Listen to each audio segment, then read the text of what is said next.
Welcome back. Now, this is a pretty big project. Now, these are robots. All of them are robots.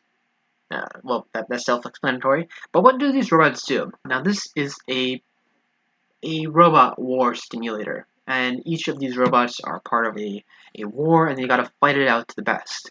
And the main robot, my primary robot, is number 6. This robot over here, that's the robot that I like the most. The other robots are basically test robots, other robots that I created during the process of creating this robot, and on top of that, so basically I tested out these robots to see which one was strongest, and number 6 gave the best results, winning like 3/4 of the time, or maybe a bit more. I forget the exact statistics.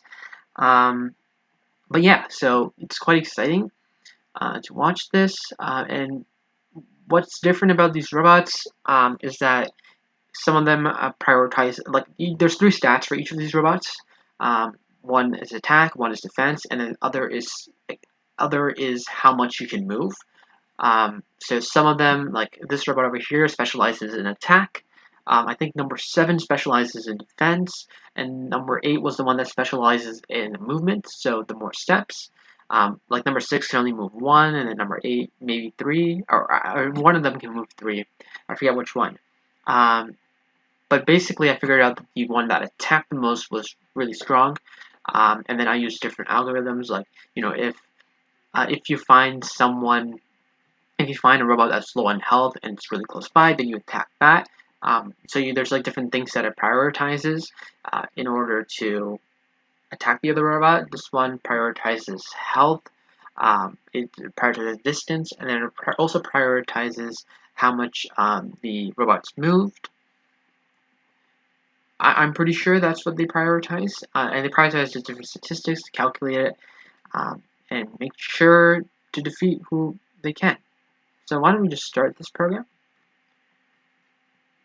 So the robots are basically moving towards the one that the robot that they're like designated to attack. So each of them are calculating which robot is the best one to attack according to their the way they're programmed. So the yellow one's like completely like going on to the blue one. So why don't we just let's slow down a bit. They're moving around. The yellow one's chasing after the blue one, as you can tell.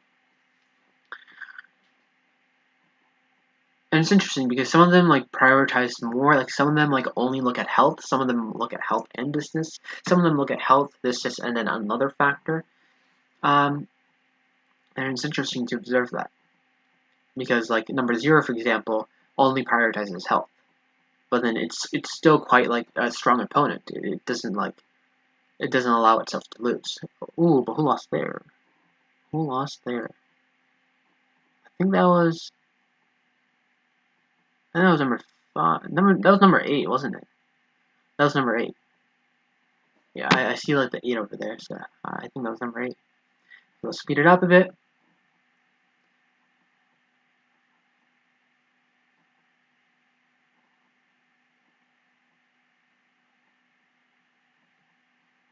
Okay, okay. Okay, you're just finding it out. 2 of them just died again.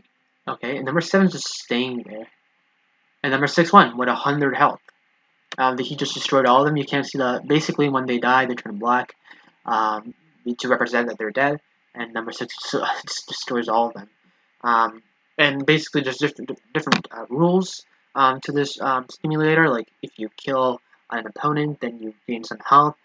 If you defend correctly against an opponent, you gain some health.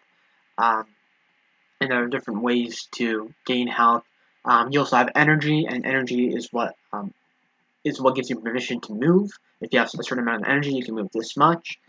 And yeah, that's basically the general gist of this game. I just wanted to show it out.